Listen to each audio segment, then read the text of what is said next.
ะโดป๊อกอีกแล้วไปครับวันนี้เราไปตกปลาชะโดกันกับพี่เจอนะครับนี่พี่เจอเดินหน้าเราอยู่ที่ป่าอะไรนะพี่เจอตอนนี้ ป่าอเมซอน ป่าไม่สนนะครับตอนนี้ก็เดินไปที่เรือนะครับตอนนี้ทางเรือบ้านพี่เจอก็สบายมากนะครับมีต้นไม้ร่มรื่นดีมากนะครับตรงนี้เป็นเกาะใหญ่นะครับ บ้านไต่เจอของเรานี่เองนะครับ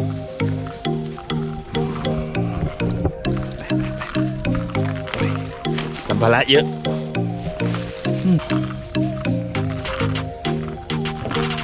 ถึงเรือแล้วนี่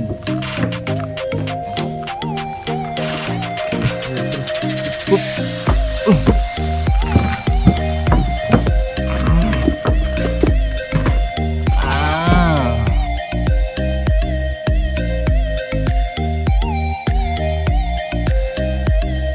มาถึงหมายตกปลาแล้วทีนี้ผมพาคันล็อกกี้มานะครับพาคันล็อกกี้มาสายมาเซียแบ็คคิดนะครับแล้วก็ล็อกตัวใหม่ที่ผมใช้อยู่ปัจจุบันนี้ก็คือเป็นล็อกตัวนี้เลยเป็นล็อก7 Day บัมเบิลบีนะครับก็เป็นล็อกราคาประหยัดแหละ1,000 กว่าบาทก็ใช้ได้อยู่เบรกก็หนักพอสมควรนะครับก็ใช้อยู่หลายทริปแล้วก็โอเคอยู่นะครับก็วันนี้เราจะมาตีชะโดกันนะครับที่หมายเกาะใหญ่นี่แหละแล้วก็มีของใหม่ด้วยก็คือเป็นเหยื่อใต้น้ำนะครับไม่ใช่เหยื่อแหละครับเป็นตัวเบ็ดกิ๊กเกอร์นะครับเป็นจิ๊กเฮดกิ๊กเกอร์นะครับตัวนี้เราจะเกี่ยวกับปลาย่างเบสเอ็กก็ได้นี่เป็นเบสเอ็กก็ได้นะครับ 3.5 นิ้วถึง4 นิ้วนะครับกำลังดีเลยหรือ4 นิ้วนิดๆก็ได้นะครับมี3 โอ 4 โอ 5 โอ 10 กรัม 15 กรัมนะครับแล้วแต่เลือกใช้เอาตัวนี้ตาเบ็ดจะแข็งมากนะครับเดี๋ยวจะใช้งานให้ดูวันนี้นะครับโอเคไปกันเลยอยากติดปลาแล้ว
ช่อน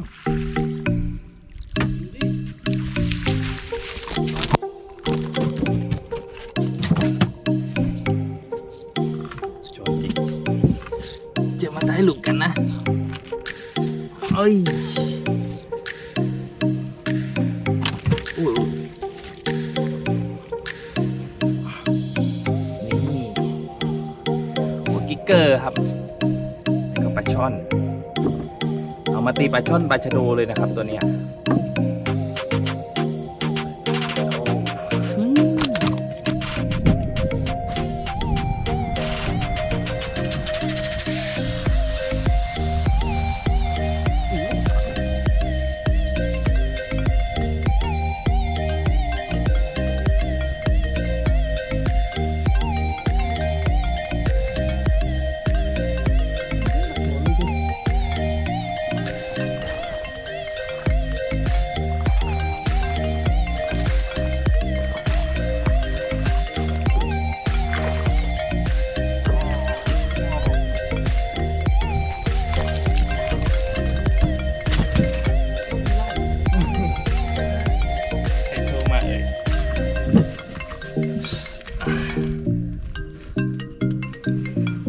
เข้าพอดี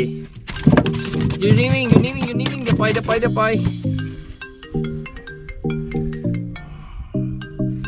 นี่ครับชะโดไซส์กำลังดีกัดสายป๊อปนะครับตัวนี้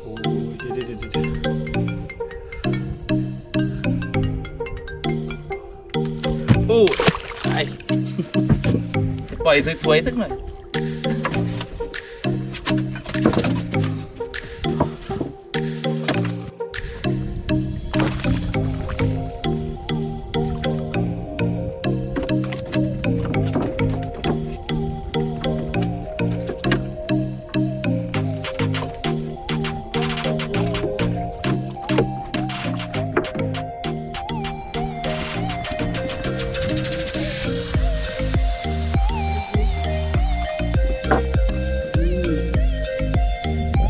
ป๊อกไอ้ป๊อกไอ้ป๊อกป๊อกไอ้แป๊ก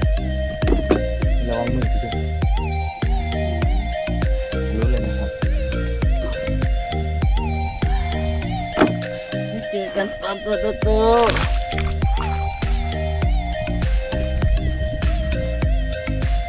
โอ้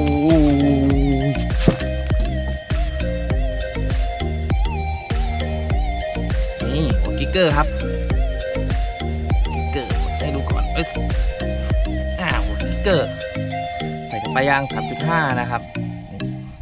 ชิโดแวนไป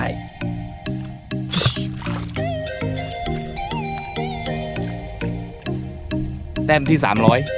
300 นี่ไปเลยเปียก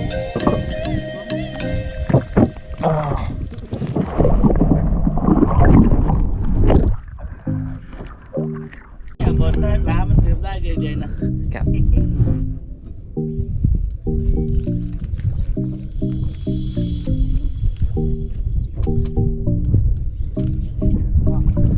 ชนจริงเหรอเจ้าดูโจ๊กมาอีกแล้วนะครับพี่เจอของเรานะครับ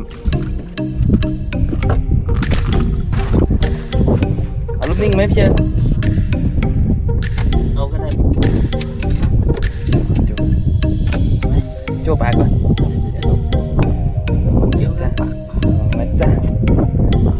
นี่นะครับปลาเป็นปลาตัวเล็กนะครับเจอกะจะปล่อยก็เลยไม่ได้ใช้กิปเปอร์นะครับเพื่อให้ปลามันช้ำน้อยที่สุดนะครับเดี๋ยว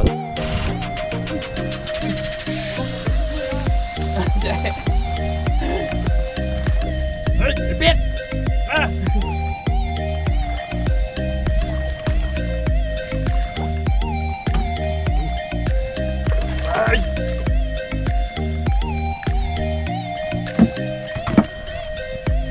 โอ้ยแป๊บเดียวโอ้ย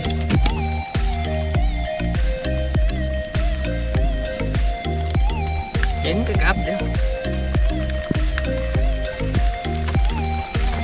โอ้ย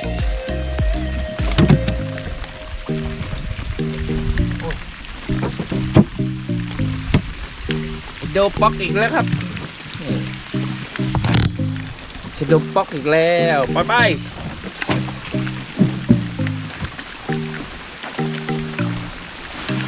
ฝนตกพอดีเลยแหมจุ่มจืน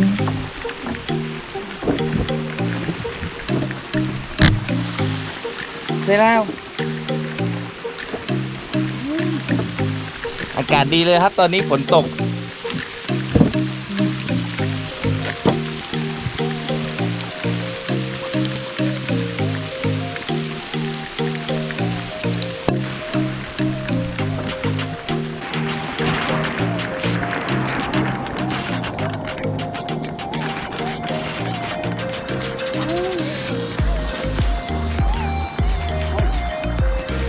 ตอนนี้ฝนตกหนักเลยนะครับยังไงก็ต้องตกต่อล่ะผิวน้ำเหยื่อกบเรียกมันไม่ได้แล้วเป็นอังกัสพลัดนะครับ มาลองดูไปเคาะนะครับ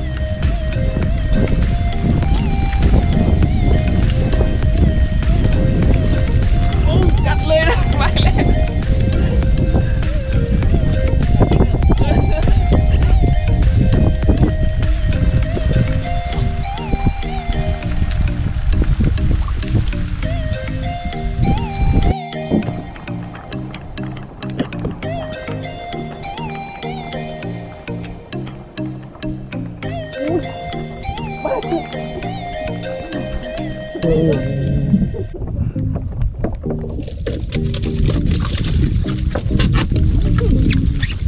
กิ๊บเบอร์ไม่หรอกพี่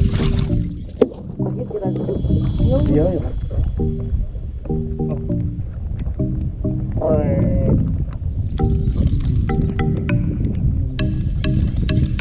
ฉันไม่จะตกใจนะ ตัวนี้เป็นอังกัสนะครับชิโดแวนโอเค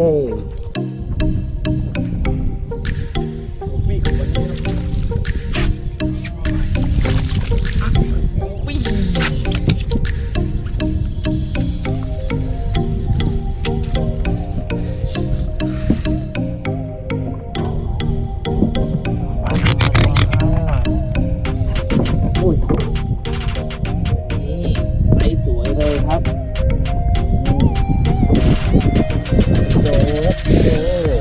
จัดสายป๊อปนะครับตีกลางฝนเลย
เจอป๊อปครับ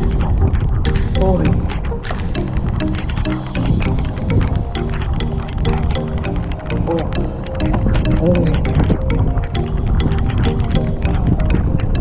มันกัดสายป๊อปครับฝนตกหนักต้องใช้เหยื่อที่มีเสียงนะครับเนี่ยใช้สายป๊อปนะครับใช้เสียงเรียกนะครับเพราะว่าเป็นเหยื่อปกติที่ไม่มีเสียงจะไม่ยั่วยวนมันนะครับเรียกมันไม่ได้ต้องใช้สายป๊อปหรือเหยื่อเสียงดังๆนะครับโอเคมันมาก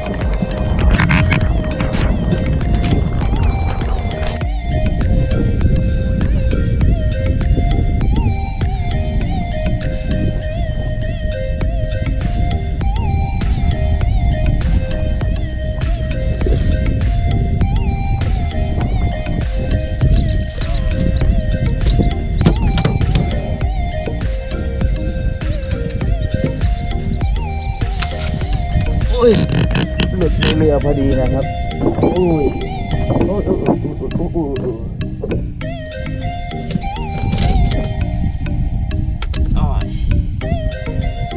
ชโดแวนนะครับโอ้ยชโดแวนนะครับไม่ต้องก็วันนี้ก็เจอทั้งลมทั้งฝนทั้งแดดนะครับชโดแวนตัวนี้ตัวสุดท้ายแล้วกลับบ้านแล้วนี่นะครับปลาวันนี้เป็นปลาแว้นนะครับไม่มีปลาใหญ่นะครับก็ผมก็ปล่อยทั้งหมดนะครับ